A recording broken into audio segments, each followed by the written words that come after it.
are the existing James, situations. No, next to you. nobody there with you. Somebody else is empty, huh? Well, I thought those guys were interesting.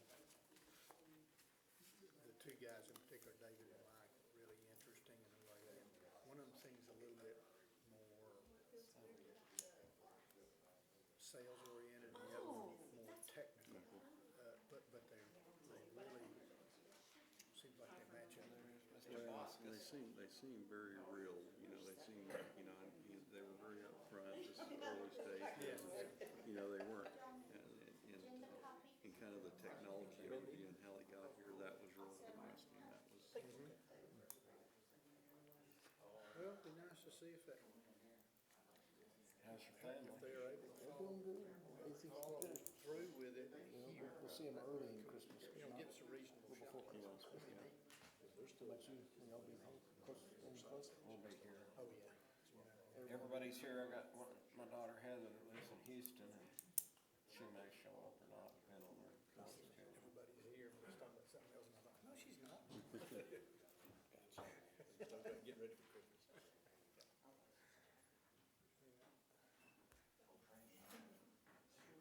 gonna say, should we take dibs, you know, we can start with part one here, we got 2 minutes left. You know, how close was it? Without going over? So there's an over-under, I guess you could. I guess you could. I would say, okay, would we ask to? All right, If so, how out of much? courtesy, I'm gonna take the under.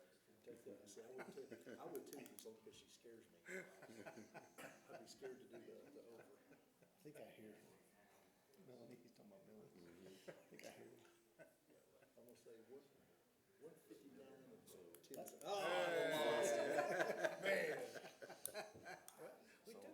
There you go. That's right. You know I stay down there. I'm gonna go down there 6 and a half.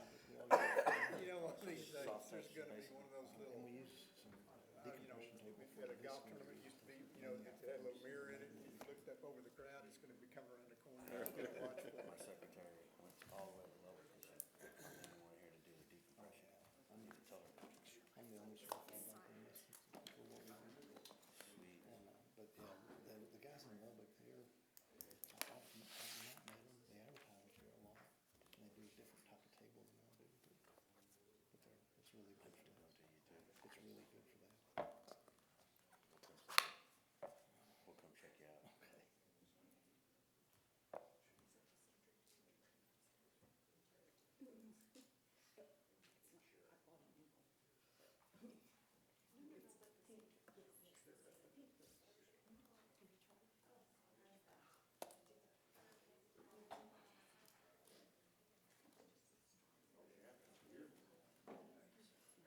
Is James no shave November?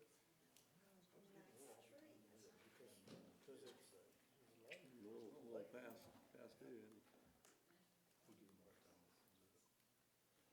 Okay, it's 2 o'clock. Let's go ahead and call the December meeting of the Odessa Development Corporation to order. First of all, welcome to our councilman in the back. Thank you guys for joining us. And if we could, I believe, Jay, were you going to give our invocation today? Yes, sir. Heavenly Father, we thank you for this time. We thank you for this time we can spend together with you, Lord. I just pray that you give us wisdom and this, as we go about the business of this community, Lord. Just go with us through this day and be with us each day of the week that we can be alive for you. In Jesus' name, amen. Amen. Thank you. And Mr. Navarrete, you're going to lead us in the pledges. Yes, I will. Please stand. I pledge allegiance to the flag of the United States of America and to the republic for which it stands, one nation under God, indivisible, with liberty and justice for all. Please help me honor the Texas flag. On the Texas flag. I pledge allegiance to thee, Texas, one state, under God, one and indivisible. Thank you. If I could remember that, I would. I survived. We have to do it every week. That's cool. Okay, so this is an open meeting, so any member of the public may address the ODC board regarding any of its agenda items before or during the consideration of any item. which brings us into the regular agenda. So let's start with the minutes. Has everyone had an opportunity to review the minutes from both November 10th and November 28th? Okay, any changes? Move for approval of both. Second. Have a motion by Mr. Rattan, a second by Mr. Kirk. All in favor, please say aye. Aye. Any opposed, same sign. Hearing none, motion carries. That brings us to our contractors' reports. Mr. Mansky?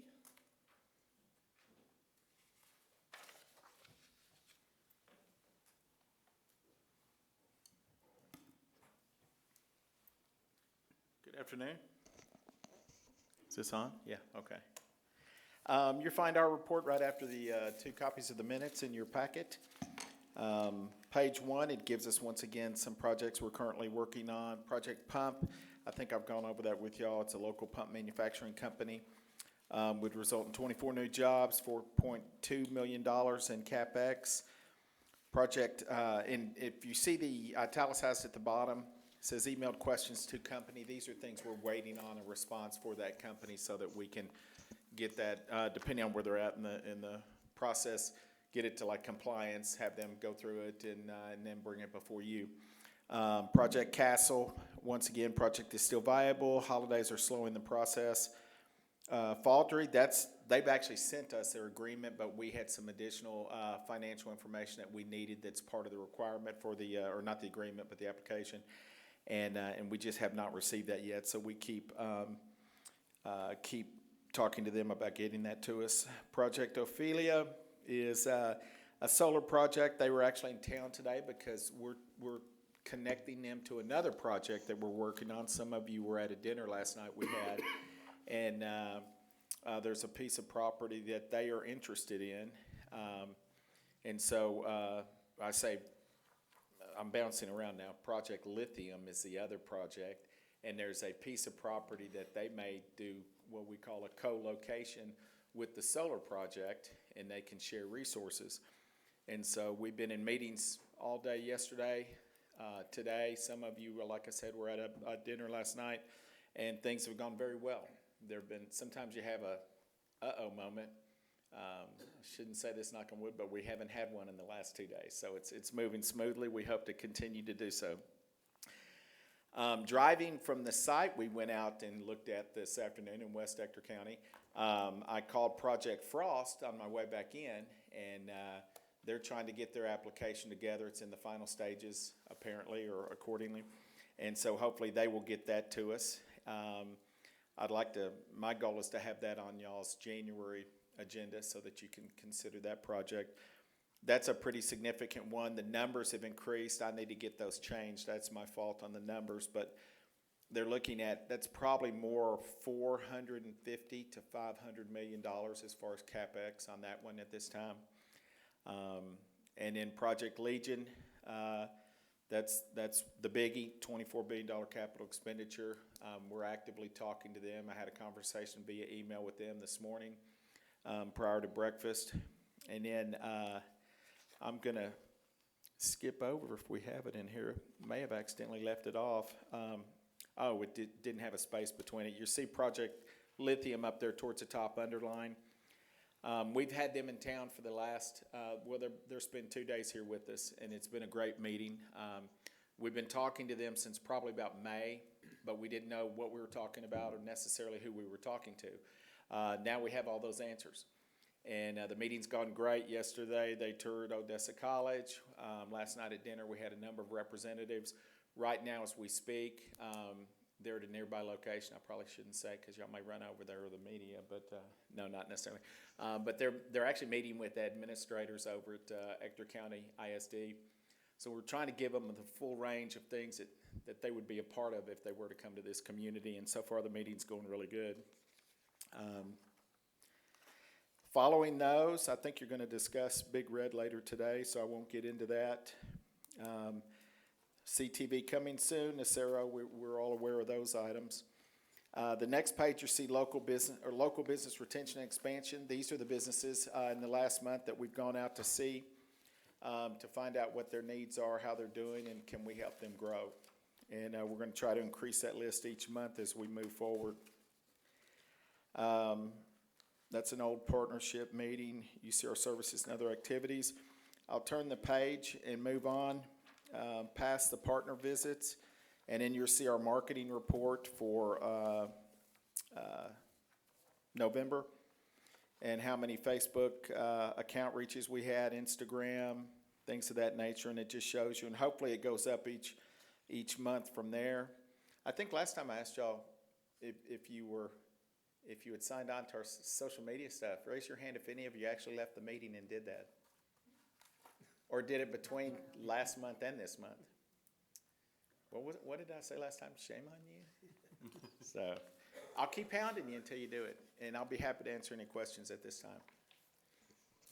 I just had one, Tom. So on the local business retention and expansion, I didn't see Tracy here, but can you give us any idea of kind of the feedback you're getting so far? You know, like from the businesses that you have listed, or did anybody say that they may be considering some expansion and could use us?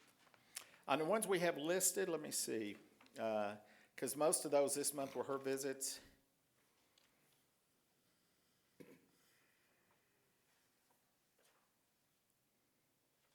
If I had to guess, potentially 3, and I'm not going to name them because I can't remember which one said I'm working with 2 right now that I visited, and they said we don't want, our name out till past a certain time. A lot of it is if they're just a local company here, but they have local competitors, they don't want their competitors to know what they're up to. Sometimes I had it explained to me with a international company once. They said, we've got 7 plants around North America. And if somehow it makes the media that we're building a new plant in this community, a community I was serving at the time, then like our plant in Memphis and our plant in Pittsburgh, all of a sudden they're wondering, are they closing this one down? And then that drops work efficiency and things of that nature. So those are things, at the time I didn't even think about, but those were concerns of those companies. Tom, you're picking this list comes directly off that software that you purchased with regard that you're making calls, is that correct? Yeah, what we do is when we do make calls and do some things, we provide that information to Lindsay in our office, and she puts it's called EDOIQ, and she puts it on there. And to give you an idea of what we're doing now that we haven't done in the past, we just came back from 2 trade shows. One was the SEMA show, and I'm trying to think of the other one. And we came back with probably north of 250 contacts. So she's put those contacts in that. This morning, a Christmas card with an Odessa video went out to, and I say Christmas card, it's online. We don't have to pay for postage that way. But we sent out little things, saying it was good to see you, Merry Christmas, and Happy Holidays, good to see you at the SHOT Show or the SEMA show. And then we put a video in there and tell them, please consider Odessa in your future growth plans. And I can't remember how we worded it, but we worked with CVA on that. Okay, this specific list right here, I would guess that there's probably 3 different types of results that you had. One, they're really not, there's nothing on the horizon for them. They're not really going to do any expansion. 2, well, maybe we've been thinking about it. And then 3, yes, definitely we're pursuing that. And so your callback, I guess your software allows for you to put a next call date and Schedule things, yeah. It's a you would CRM. schedule that via that? Correct. Okay. And I'll give you an example of you said there's 3 things that can happen. Project Faldry, I walked in, did a visit. They said, oh, great timing. We're considering, I believe, I can't remember the investment, $7-8 million or something, and 20 employees. Plus, they would be moving from Midland over to here. And so it was just, they have an operation here, but the portion of their operation that's over in Midland County, they would be moving over to here. And on a situation like that, your callback's probably going to be a lot more frequent. I mean, pretty quick. Yeah, it's very quick, and now that they've done an application, we actually have the application, but we don't have some of their financial plans or financial reporting in hand that we require. Their callback now is once a week, and so whether or not they answer, which Right now, they're And when you do a not. callback, then you put the information in there that says, hey, we got this information, but we requested additional information. We anticipate getting it such and such. Yeah. And- Yeah, okay. Good. Any other questions? Okay, thank y'all. Thank you. All right, CVA? Let's see, Craig. He is out of town. Okay. Dr. Walker?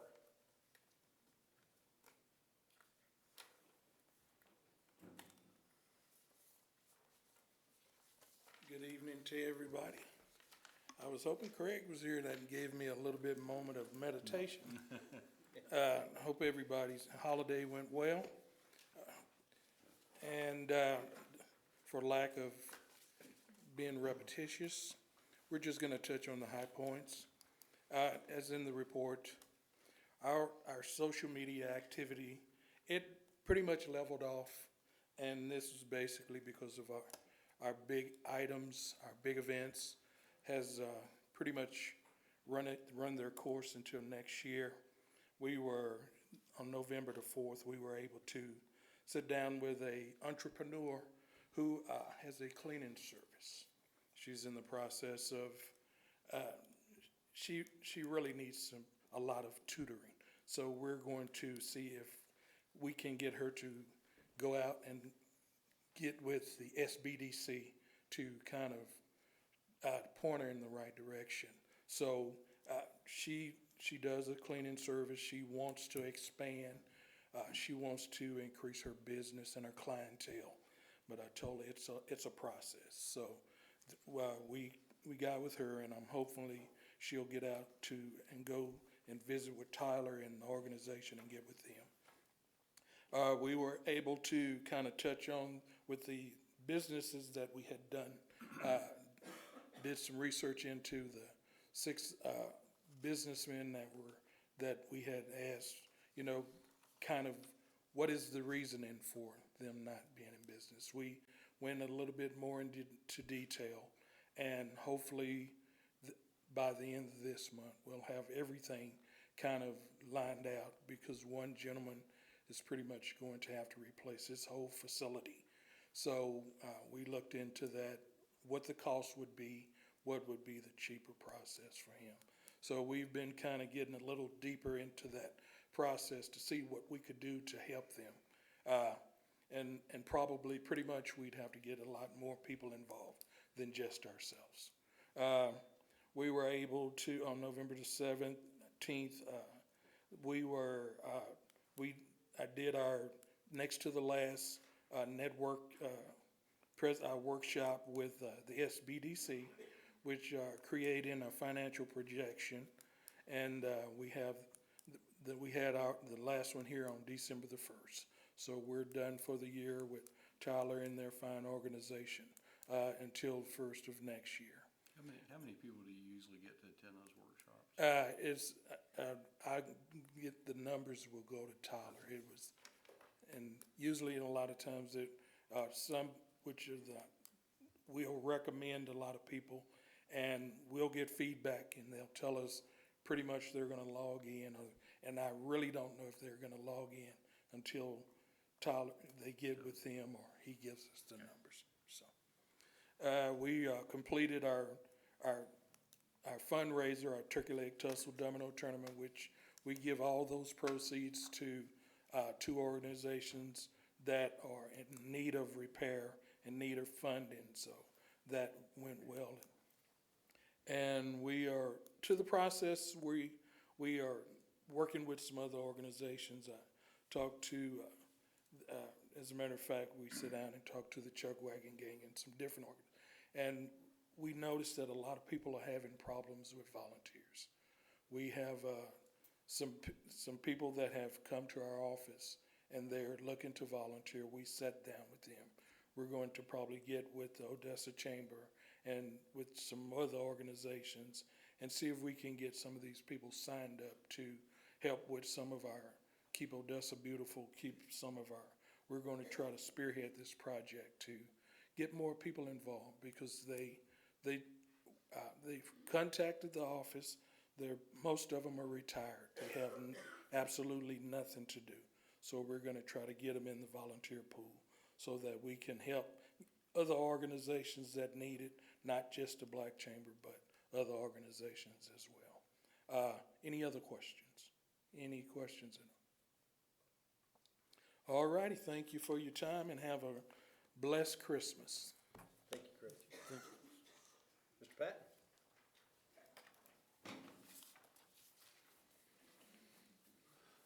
Good afternoon.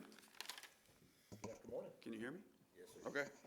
Great. You've got my report in your packet, but I wanted to go over some things with it. And before I do that, let me start by answering the question you had, Mr. Russell. For the financial projections workshop, we had 16 attendees. And then for the other seminar that we had in November, How to Start a Business, we had 20 for a total of 36 for the month. Average on the workshops, about 18.4 people. That 0.4 person's in a tough spot sometimes, but yeah, 18.4 is the average. That's going to vary widely from the time of year and the topic. Some of our best topics are things I think are our best topics, such as intellectual properties. Typically, we don't get a whole lot of people show up for that, but it's one of the more important ones. Anyway, that's my little rant about that. For the month, we had 230 counseling sessions, 192 counseling hours. Like probably a lot of you, the flu has just run rampant through our office. So pretty much every day last month, we had at least one person out. And there's only 4 of us, so you can do the math there. We did present 2 seminars, 36 attendees, as I said. 4 new businesses were started in the Permian Basin among our clients. In terms of industries, we had a barbershop franchise, which is actually pretty cool, an RV park, a food and beverage franchise, and then a roustabout service. That's going to be our first oil and gas service company in several months. So I was excited to see that, but he did get funded. One of those businesses was in Odessa. The capitalization for the month was $1.275 million. 40,000 of that is from Odessa. We had 15.5 new FTEs. Those primarily came from a restaurant and from a bookkeeping company. There were some other ones where they had 1 or 2, but the majority of them came from those two top companies. Any questions? Excellent. Okay, I do have one thing. On January 24th, we're going to be having a special workshop. It'll be in person. It'll be on UTPB campus. It's going to be basically, if I get to title it what I want to title it, it's going to be how to make money off the government. They're not going to let me title it that, but that's what I want it to be. So we'll be hosting it. It'll be, like I said, on UTPB campus. We will feature the Procurement Technical Assistance Center out of Lubbock, basically government contracts. I've been on that rant for some time about we ought to have more government contracts from businesses in the Permian Basin. So he's going to do a presentation for us. The SBA will also be here talking about how businesses can deal with the SBA, which will be fun. And then Elsa from UTPB will be there to talk about historically underutilized businesses and local businesses that fit in that category, their opportunity to become vendors and make money, basically. We're hoping to have TMAC as well. They have not confirmed yet. That is the Texas Manufacturing Assistance Center. And they work with a lot of local companies in the manufacturing realm. So if you'll probably be seeing emails and stuff on social media, so please share it as much as you can. We'd like to have a full house. What's the date on that? January 24th. Thank you. It'll be 2 hours long. We are providing lunch.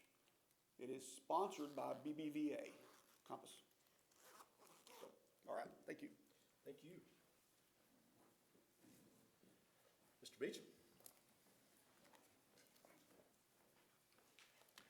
Yesterday, we approved our draft audit, so as soon as we get back our finalized copy of that, now we'll be providing that back to you, and that'll wrap up our obligations from last year. We did get a clean audit, so we're happy to provide a copy of that. But we'll be getting that out to you. The other thing, last month, I think we talked to you a little bit about our legislative priorities and trying to bring it about some additional funding and work on a couple little things going forward. We finalized that agenda yesterday as well. The good news on that, part of that was our I-14 implementation plan with TxDOT. We'll be having the first meeting on that on February the 3rd out here and going through that scoping and starting to develop that plan and getting that going forward. I think that would be good as far as helping to bring in some things with Loop 338. The only other thing in regard to that is just we're working forward with the extension of the County Road Grant Program. In this coming session, we anticipate at this point that'll be roughly around $100 million for our area of additional one-time funding.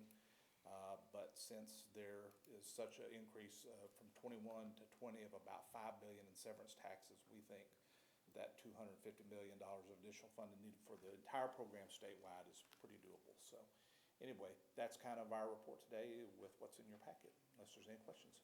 Is this no shave December? It's a rough year. I didn't get a Christmas bonus, there's no raises, and so just get used to it. How about that? You know, personally, I was a little disappointed because I was expecting to see Santa again this year. I was expecting to see some elves, and I didn't see that either, so Okay. there you go. Okay. Thank you all. Thank you, James. Awesome. Brings us to city financials. Mr. Fry. Please. Thank you. Thank you, Mr. Chairman, members of the board. What we're passing around are some additional information relating to the financial statements this month. The numbers are exactly the same as what was in your packet. The only thing that's changed has been some additional information that might be helpful, and we'll work down through those different things just to explain that in a better way. But I want to make it very plain that the numbers have not changed from what's in your packet. So if I may, what I'm going to focus on primarily is page number 4 in your packet, which is entitled Investment Summary, and then referring back to page 2, which is the statement of revenues, expenditures, and changes in fund balance. If we can turn to page 4 specifically, you'll see that there are some letters now up into the body of the top of the report there with some explanation at the bottom. I'd like to work down through each one of those if I may. Both Ms. Muncy and I met with the chair and the vice chair yesterday, and it was thought that this might be useful in trying to provide a flow of information as it pertained into the monthly reporting. So that's the attempt here to try to accomplish that. So if I may, you'll see down below at the bottom item A, which refers back up to the column purchase amount, reflects sales tax revenue on the page 2 of the financial statements. So if you will refer back to page 2, you'll see the very top number on that. Highlighted in red is $1,144,323, and that is the sales tax revenue for ODC for the month of October. And you see that that goes into the purchase amount column on page 4 and flows down that way to the revenue statement. Item B, again, you can see in the third column, changes in fair value and interest, that the 3 top numbers all have a B next to them. This reflects interest received of $161,827, less the interest receivable change from prior month of $494, and we also purchased accrued interest with new security of $1,729 for a net transaction to the financial statement on page 2 of $159,604. That's a long way to say that became our interest income for the month. And if you go back to page 2, you'll see that number under the interest income line, the $159,604. And so that gets added in to the value of the different investments that we have. Letter C, down below the B's there, reflects change in fair value for the month. And again, if you go back to page 2, you'll see the $16,436. What that actually reflects is the fact that we buy securities at either a premium or a discount, depending upon market conditions at the given time. And so part of that is that the market will change each month, and we're required to mark those to market each month as far as what those values are and adjust it from the previous month's market value. And just to be clear on that, Larry, that, as we talked about yesterday, that number is not an actual payment, it's an accounting entry that reflects that mark to market. That is correct. There's not a payment of that amount. It would become a debit or a credit, an addition or a subtraction, depending upon the nature of what that was. But our policy is not to sell any securities prior to their maturity. And so you're right, it's just a transaction that has to be recorded. But obviously, when the securities mature, they mature at par value. Is that clear? Okay. Item D You can see there on, in the fourth column, sales and withdrawal amounts, the $2,132,974. This reflects the total funds paid out for expenditures because, as you probably know, our fiscal year ends on September 30th. And so we did have September payables of $2,608,000 for the incentives that were earned in September but not paid until October. It carried over year end. So we had a payable outstanding at the end of September 30th that was paid in October, less the prepaids from September of $350,526, which results in the October monthly expenditures of $415,500, which again, if you go back to page 2, you'll see that that's our total expenditures within the given month of October. And then finally, the E, you'll see 2 E's up there, one in the second column and one in the fourth column. This reflects monies used from the Frost Money Market account to purchase 2 municipal securities that included purchased accrued interest receivable of $1,729, which is included in item B above. So what we did is we bought 2 securities, and I'll go through those in just a moment too. But we bought 2 securities, and one of them had accrued interest that we purchased as part of the acquisition. And so you can see there where those amounts balance out other than the accrued interest that we purchased on those 2. Any questions specifically on that part? Questions? No, I do want to say thank you guys very much for providing that detail, because I think that's hugely helpful, at least to me, to be able to follow it. And I think that's a great addition to our report. I agree. Great job. Thank you. Good. As far as the investments I mentioned a moment ago, we did buy 2 investments during the month of October. One was $1,195,000 par Wisconsin State Tax GO municipal bonds that are due May 1st of 2023 with a yield to maturity of 4.55%.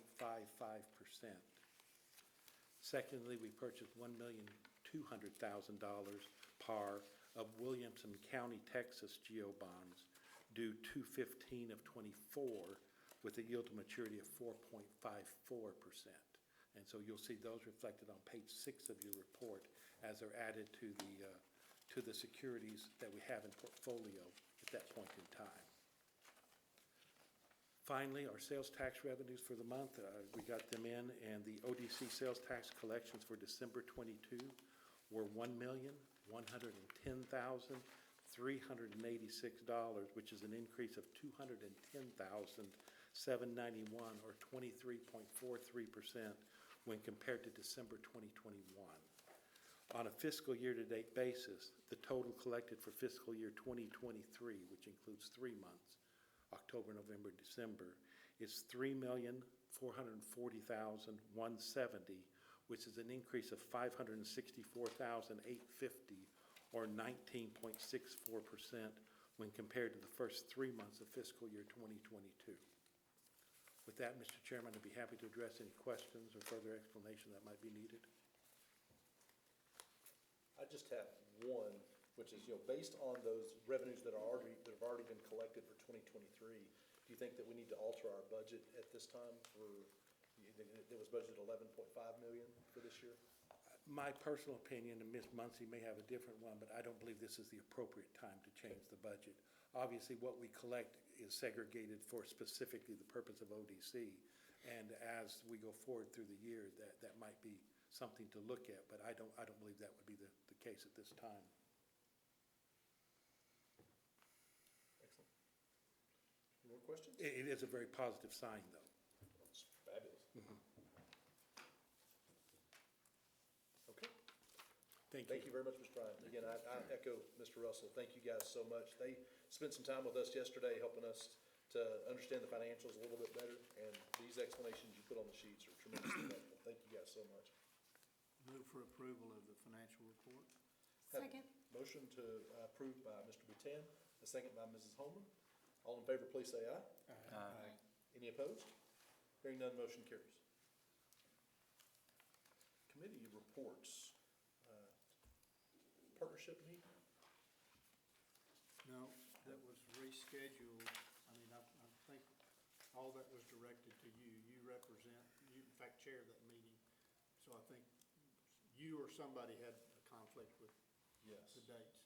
Okay, yeah, I think that It was, it was scheduled, it was supposed to meet last week. Tax incentive?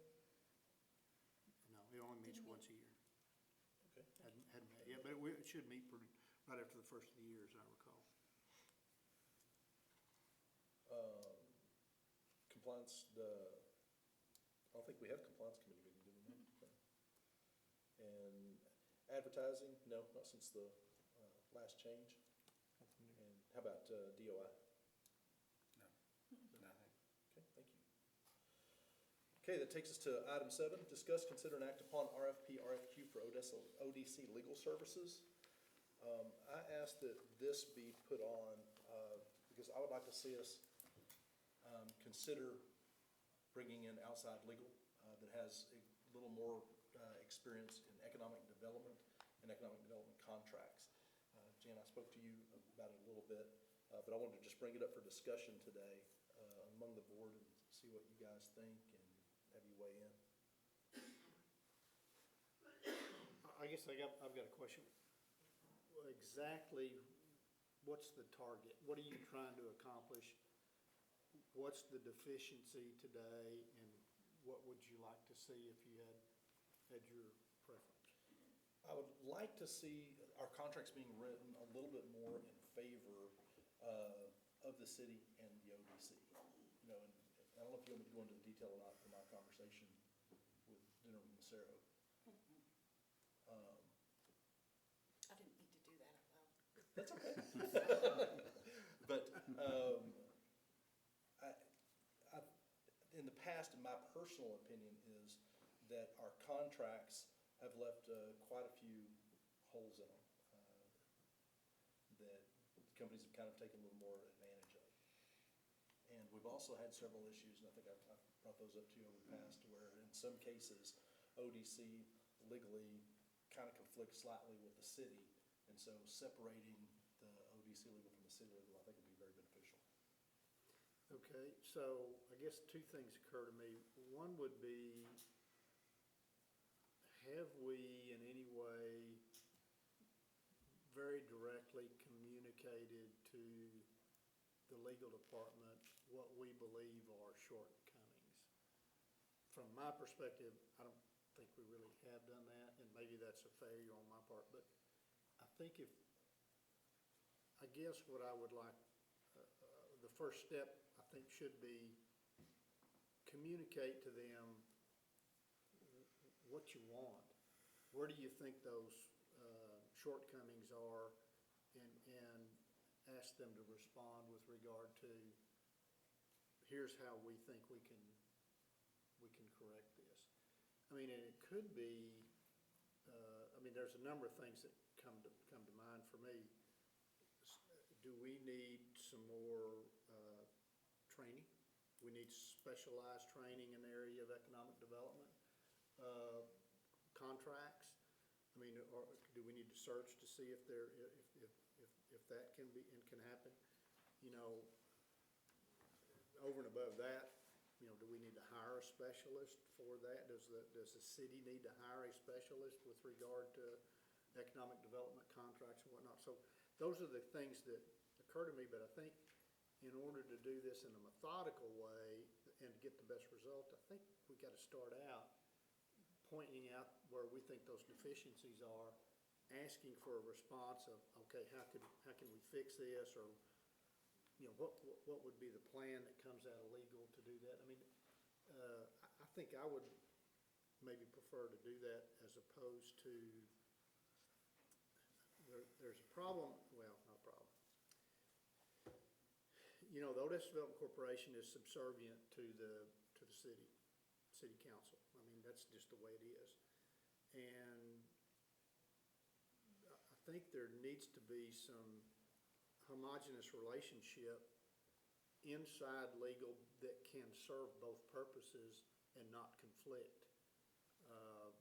Because I think we might be stretching it if we think we can get some legal representation that's independent of the city's legal staff, because I think then it creates actually some double work, because I think the city's gonna review that.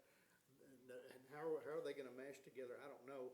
So I don't, if we have deficiencies in that area, I think we ought to address them. Don't misunderstand me at all. I think if we don't like the way it's going, let's do what we can to fix it. I'm not sure we're there yet on this, as far as doing I think I might like to, and I'd like to hear Melanie's thoughts on that too. Obviously, she's got a lot of expertise in this area, so, but that's what occurs to me. Well, I think my questions would be, do you imagine that we'll continue paying the city $17,000 and change a month under our contract with them and have independent counsel that we pay? No, I think that contract would have to be renegotiated. Now, Well, that so, contract- first of all, let me be abundantly clear. I'm not wanting to dissolve that contract. Sure. Okay, but I think that would have to be renegotiated as far as pricing, because what goes into that is legal, financial services, and even the use of this room. Yeah. It goes into part of that fee as well. So I think that would have to be renegotiated. But, for me, in a lot of cases, it's not necessarily from what you say is deficiencies in our legal department. Now, I think we can find more experience in economic development and in contract writing than what we have.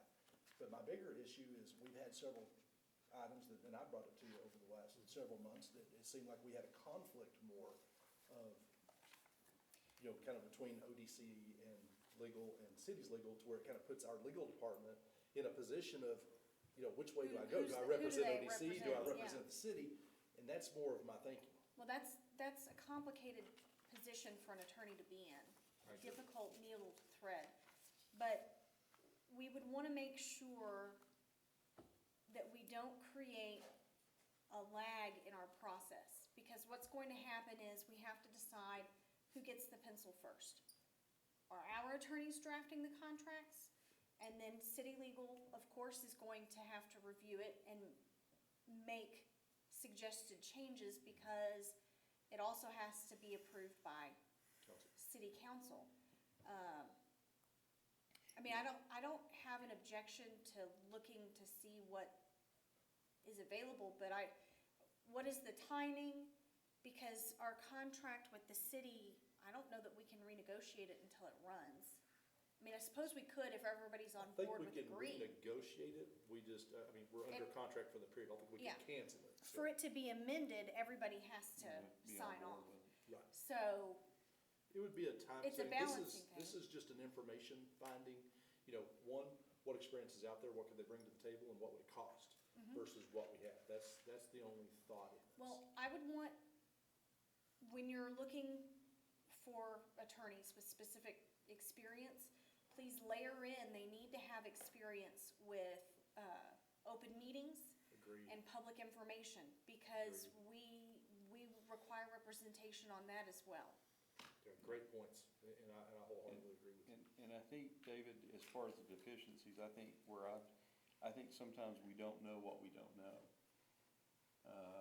I think when we look at the Nacero contract, the fact that we didn't specifically specify that those jobs need to be in Ector County. Well, but that's And things like that. a different problem. The Nacero contract, the payment was for capital investment. It didn't have anything to do with job creation this year.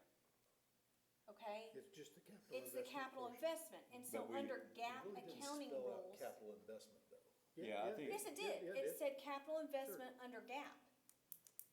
Yeah. And so those I think that's one of those Those occasions. salaries are a capital expense under GAAP.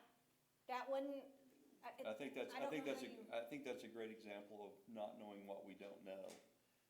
I think somebody that was really skilled in economic development contracts could have maybe pointed out the shortfall in that definition to say, hey, these guys have got offices in Houston or wherever, what are we gonna include in that deal? I just think somebody with a lot of economic development contract experience could maybe help keep us there. And also somebody that does a lot of that work, and I'm sure there are attorneys in the state that probably do a lot of that work, keeping us abreast of changes in law, all those things, because they're just in that arena every day. So I think, that was my thought when we, if you look for a specialist, I mean, if, you don't use, a divorce attorney to do a real estate transaction because they're very skilled in one area, not so much in others.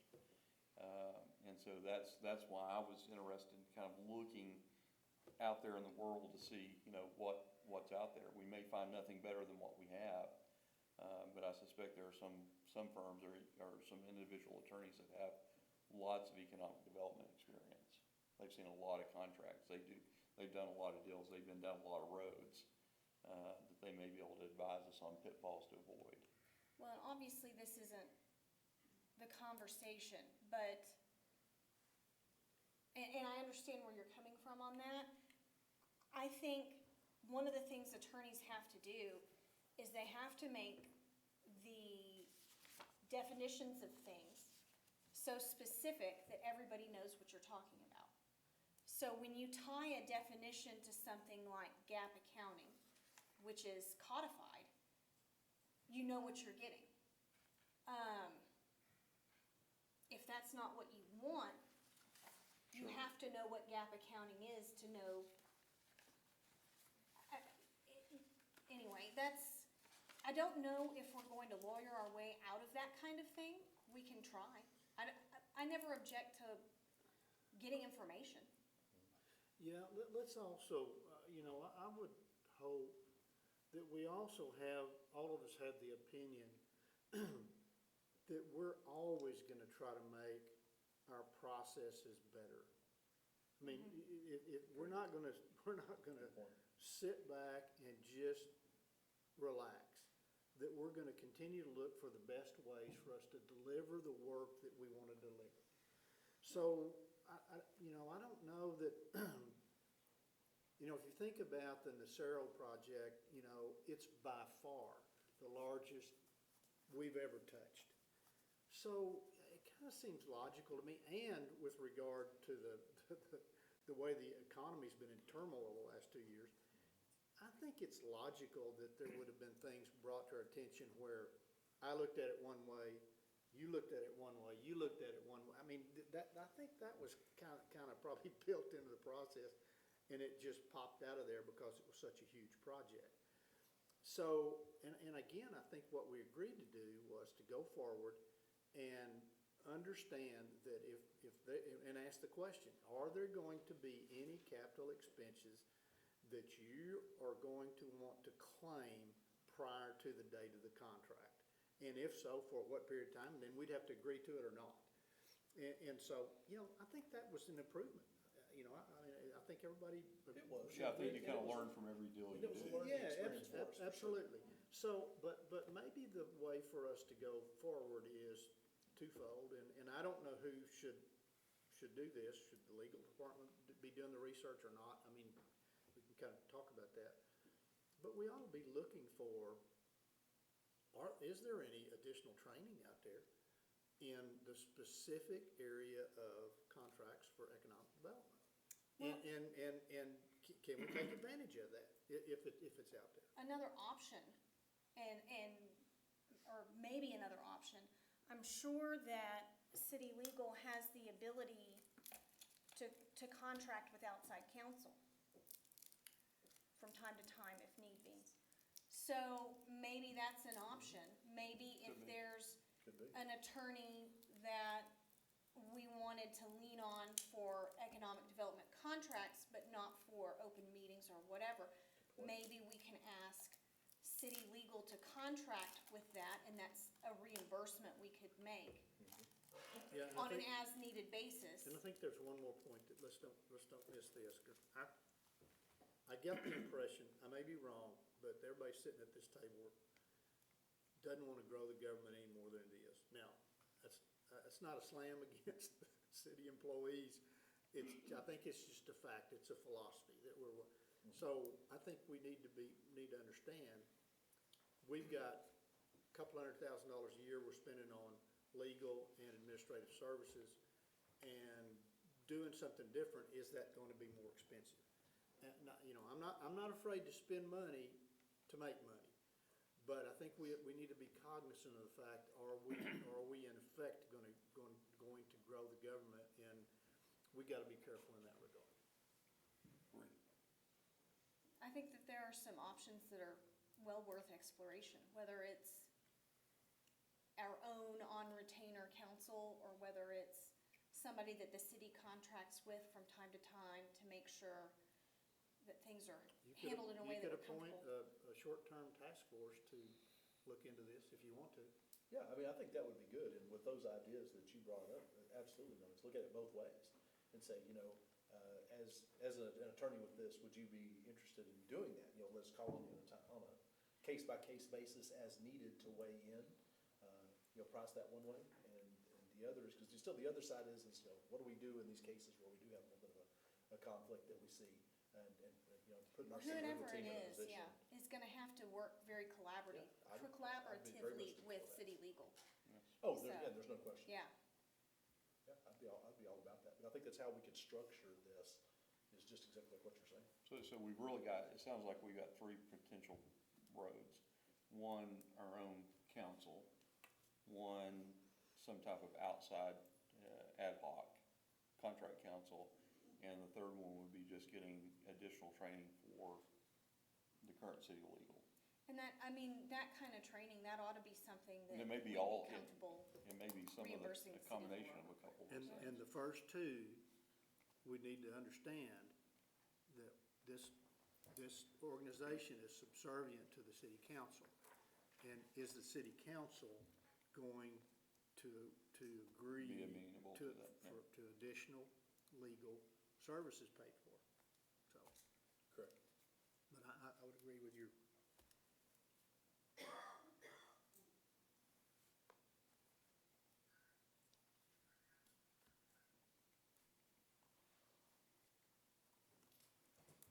Mr. Robinson? I think That ready? we need to kind of sunset the last 2 or 3 years and just see what things were problematic, if there was, really anything that was chronic or repeating itself, or if they were just isolated things that came up. And I think over the tenure of this whole board, there haven't been that many problems, probably in the last 5 years. I mean, that I can see and watching from the outside in, but I think it would be very simple to put those problems that we know about down on paper and see how far that takes us. Well, and I think too, that it's important that we make a distinction between something that was, I don't think that it's unreasonable drafting for the definition of capital investments or capital improvements to be those expenses capitalized under GAAP accounting. I think that's a very reasonable definition as far as contract drafting goes. So I don't think that that was a deficiency or anything like that. I think that what we need to decide is, what is our philosophy? Do we want to change that definition and take it from there? So just using that as an example of something that there has been objection to on the contracts. It's not that the drafting is bad or unreasonable. That's probably the kind of definition 9 times out of 10 that the contracts are gonna tie to, because it's something certain. I think we're getting to a better spot. Let's not forget though, that our contract and the way we sell Odessa to a grant recipient is we want to use local contractors and local labor as much as possible. That's just what we do. But we also know that there's some expertise that we don't have here, or we don't have in an abundance to do it. So the labor that was in the Nacero expenses was design labor. Now, I don't know how much, now they did use some local contractors to assist them with the design work. I don't know how much of it could have been done here, but we don't want to ever forget that in some cases, in almost every case, they can't do it all here. It just not gonna, in particular with a project of this size. Sure. And complexity. So so when we're talking about the capital investment piece and bringing it back to GAAP, the one thing that you're not recognizing in that definition is all of that work gonna be done here? Well, I would be shocked if we could do it all here. I just don't think don't think we have all the expertise, and we don't have it in an abundance that that design work would be able to be done here. So we gotta kind of factor that in as well. I think we gotta be careful there. Well, and part of it too is, I mean, I use this necessarily as an example, but there's been other issues that have been more of a conflict between ODC and city, and it kind of puts our Yeah. attorneys in a place that's really more of the reason why we may need to look for some outside expertise that can represent us, and then go to city legal and then go, no, you've got a problem here, and because we've got a conflict with it. Okay, it keeps them out of the middle. Well, and in their defense, there's been at least 4 or 5 different attorneys over the last 5 years that have touched ODC, and so each one of their styles are different. It's made it hard to standardize our contract as much as we want to. I don't have any objection to looking into what expertise there is, Okay. what it would bring to our board or not, and just see what the options are and go from there. Okay. I just, excuse me, if we are going to try to obtain counsel of our own, we want to make sure that they have the full skill set we need. Economic development is a huge piece of it, but open government Open is, Meetings Act, is. governmental accounting, all the different pieces Well, that fit for in. one thing, if we violate some of these things, it comes with a jail sentence, and I'm not interested in that. You just don't think you've So got good I scraps, want, do you? well, I, depending on which way they run, but, I gotcha. Well, let me make a suggestion. Let's kind of do what we did with advertising and also with the auditing. Can we appoint a little committee to look into this under these parameters that you laid out, which is, do we need new legal? Totally. Do we want to do an ad hoc, as you said, Mr. Russell, and you, Melanie, with, do we just have somebody that we can have weigh in on particular items as needed, and then also look at the avenue of additional training for under economic development expertise and economic development contracts for city legal. Is that agreeable to everyone, and see kind of what that would involve, some pricing, and this is information gathering. We can let the minutes Education. reflect a consensus in that regard, and, because I don't hear any objections. So I'd like to see that in the minutes, just says there's a consensus that we'd like to do that. You have the authority to appoint that small group. yeah, can we create a little task force, or do we need to Yeah. have a separate agenda item? You're fine. I mean, I'm not above, voluntolding anybody, but would anybody like to be on this committee? I mean, I'll be happy to be on it. I Logical think choice. that would Okay. make sense. On the legal, Yes. I would. Okay, Mr. Robinson? We normally have 3. Third? I'll participate, Okay. unless there's an objection. I can't believe we're having a hard time coming up with people to hang out with lawyers. What is wrong with you Yeah, you'd guys? think people would rush for that I opportunity. know. Why aren't y'all jumping at this? Okay, then let's do that. Do we need a motion for that? No, I wouldn't think. I think you have the full authority to appoint a task force like Okay, that. so then let's go ahead, we'll appoint Mr. Robinson, Ms. Holman, and Mr. Boutan to the task force to do just that. Let's look at, under those parameters, looking for specific legal that does have economic development and governmental experience with economic development contracts, and that deals with Open Meetings Act and all of the things that we do. I like that. Everybody in agreement? Okay, awesome. Any more discussion? Okay, then that takes us to discuss, consider, and act upon the RFP for auditing services. So we agreed at the last minute to put the auditing services out for RFP which I believe is ready. The only issue that I have, and the reason I asked it to be put back on the agenda is, of course, we just signed a new contract in September for the auditing for ODC's financials.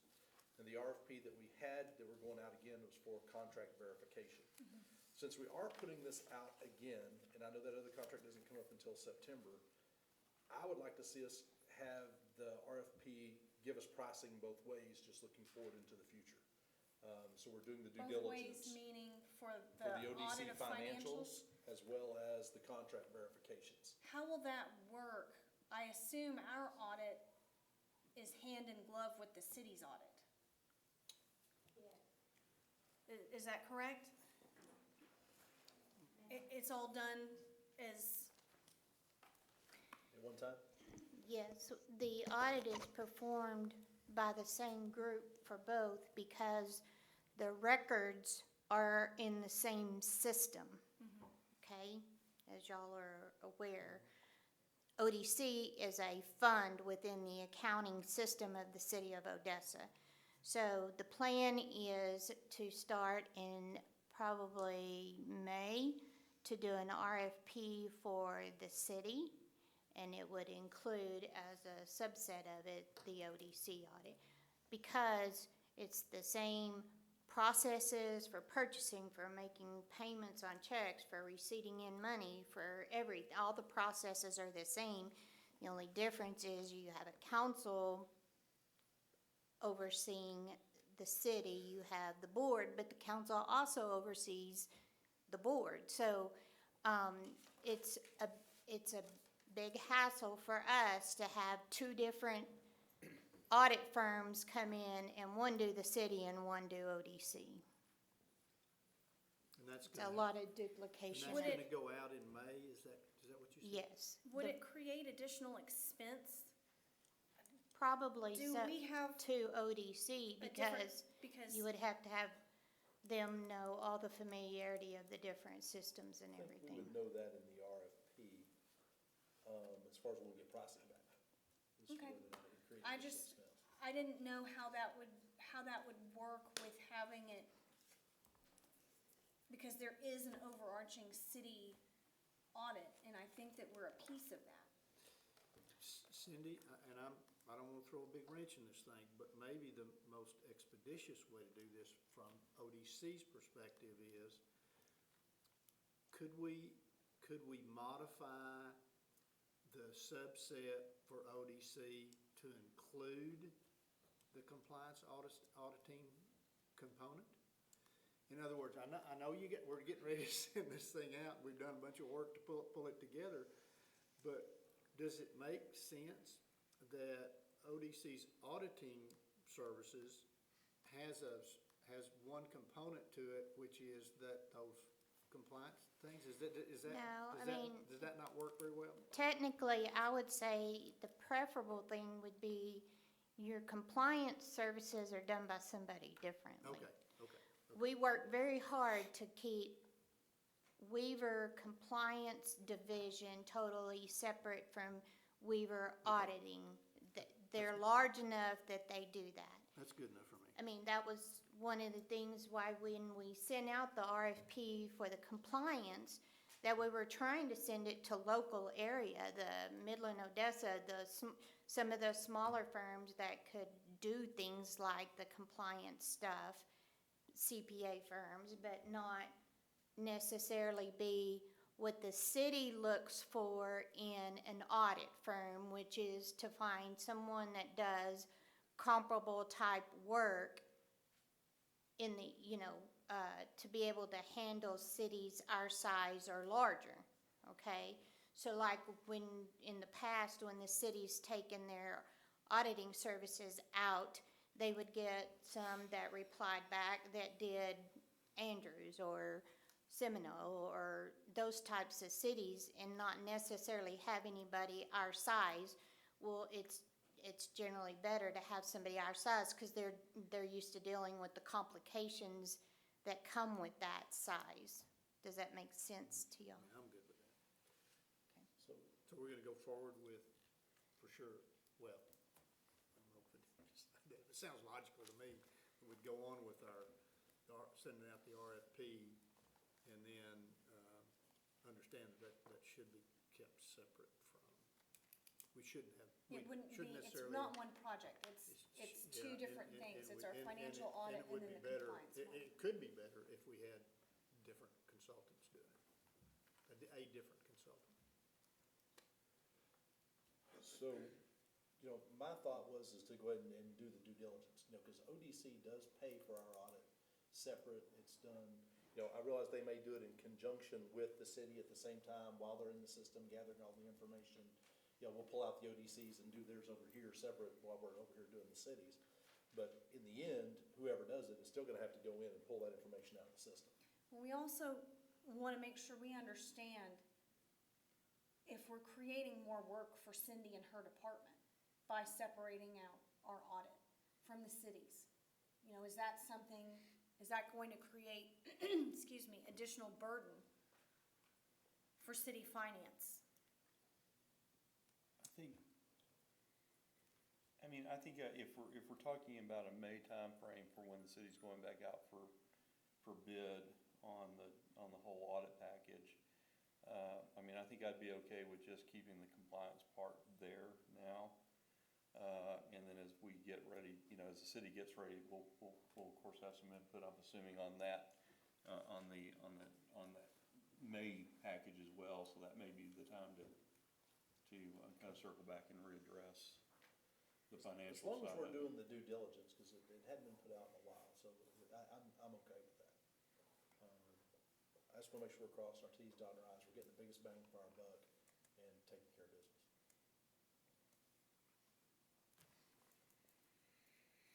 So, okay, so then no changes to the RFP, we'll go ahead and move forward with it, just like it is. Yes, ma'am? I'll have to get to you when dates, update it and send it. Yes, ma'am. That'd be great, thank you. Any other discussion? Okay, excellent. That takes us to discuss, consider, and act upon potential appointments to various committees. As we make some changes, we do have some vacancies to some of these committees that were listed in item 6. Partnership, I believe, is normally chaired by you, and typically the vice president. Okay, so do we want to make Yeah. that change, put Jeff and I as partnership? Okay.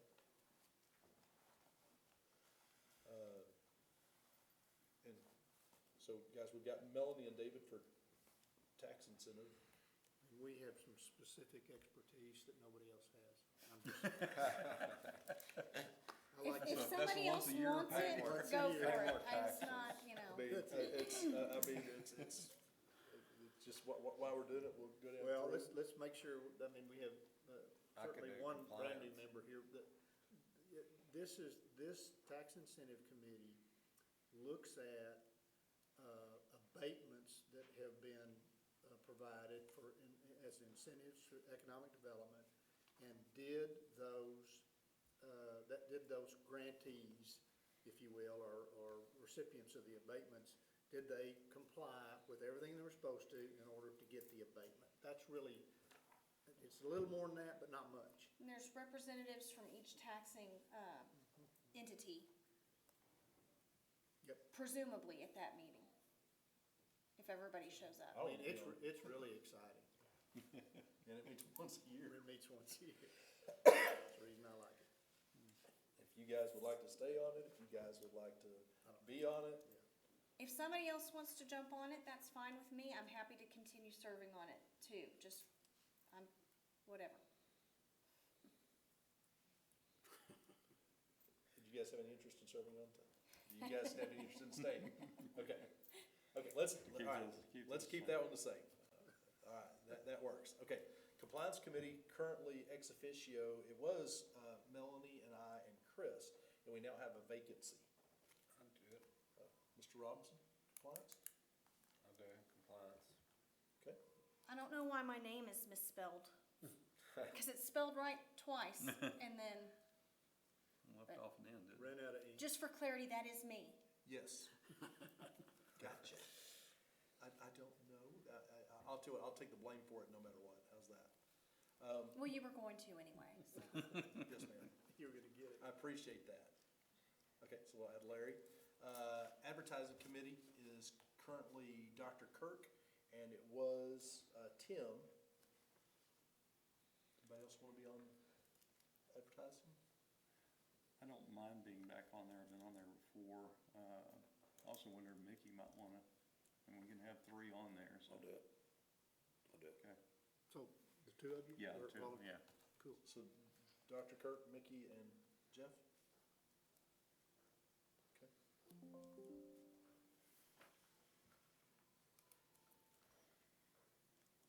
Okay, and then DOI?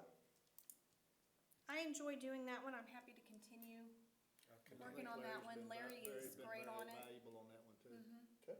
I like that input. Any changes? Yeah, Excellent. continue. Okay, we'll keep that one the same. All right. Okay, any other discussion? Excellent. You have those committees, Norman? Yes. Okay, excellent. All right. At this time, the board would like to recess into executive session under section 551.001 Texas Government Code. Excuse me, Furthermore- Mr. Chair, Yes, ma'am? could we have a motion on the committee? No, but it didn't hurt to ask. Yes, ma'am. Can we get a motion to accept the committee? Motion to approve. Have a motion by Dr. Kirk, Second. second by Mr. Russell. All in favor, please say aye. Aye. Any opposed? Motion carries. Thank you, Norman. Appreciate that. Okay, so under 551.001 Texas Government Code and section 551.087, more specifically deliberation regarding commercial or financial information that the board has received from a business prospect or to deliberate the offer of a financial or other incentives to a business prospect. So if it's okay with you guys, we're gonna take a small recess into executive, and if y'all have nothing better to do, we'll see y'all back in a little bit. State the date and time. Oh, yes, we are now on December the 8th at 3:08 PM. Thank you, Jan. Okay.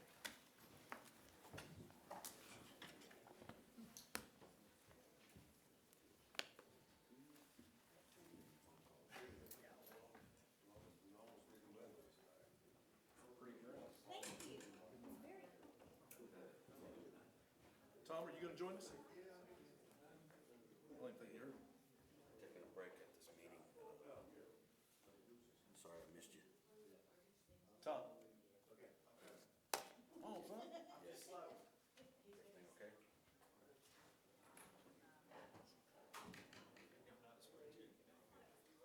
I never was. I don't know what you're talking about.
Okay. Let's let the record reflect that we came out and reconvened in regular session at 3:27 PM. Just to kind of summarize, in the executive session, a couple things. First of all, on the agenda, we had Project CTV, which when we went back, we really didn't think we were gonna really talk about Project CTV when we went back, but they had reached out to us earlier in the week to let us know that their legal team had not finished looking at all of the changes to the contract that we had sent over to them from our last meeting, and therefore asked that we pull that off the agenda, and they would let us know when they were ready, would get that back over to us, and we could put it back on. So we did not talk about Project CTV. It'll be coming back on for a later time. For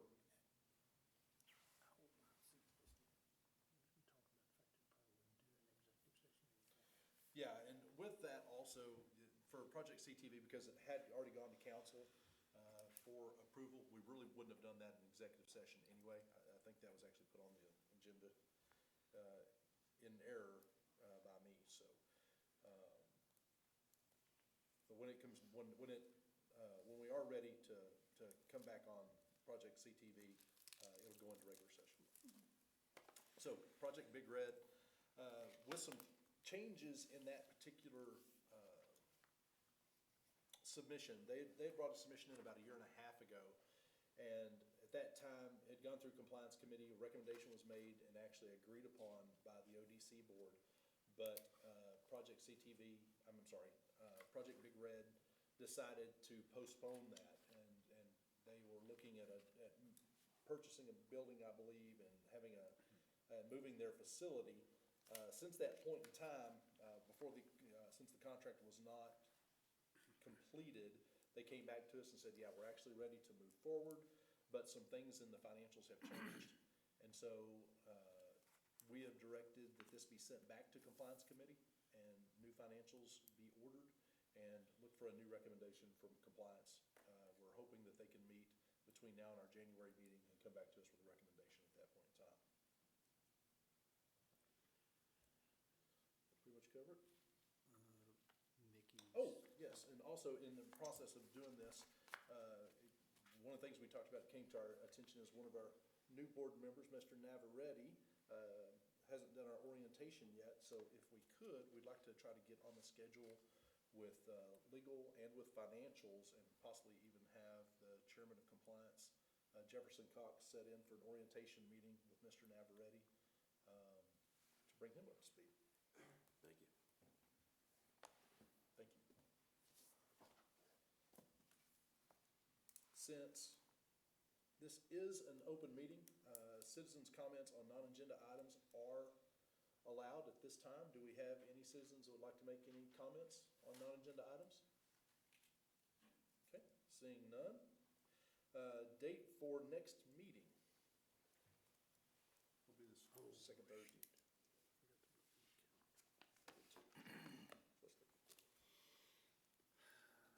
I've got the second Thursday in January being the 12th. Should be good with me. Is that good with everybody? When are we gonna be Shouldn't be a problem. credit union? Not till later. Not till later, okay. I couldn't remember when. Yeah, it's like the 26th through whatever. Okay. So, yes, sir. So then let's set the next meeting for ODC will be January the 12th, same time, 2 PM, same place. Any other business or any other comments before this meeting? Awesome. I'd entertain a motion to adjourn.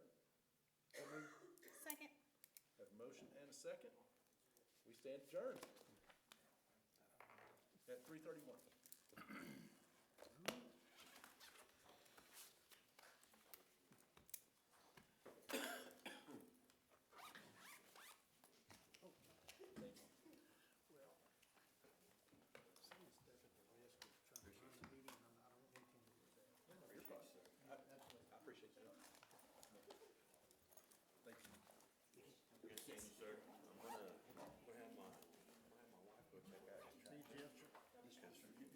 Yes. No, the Liberty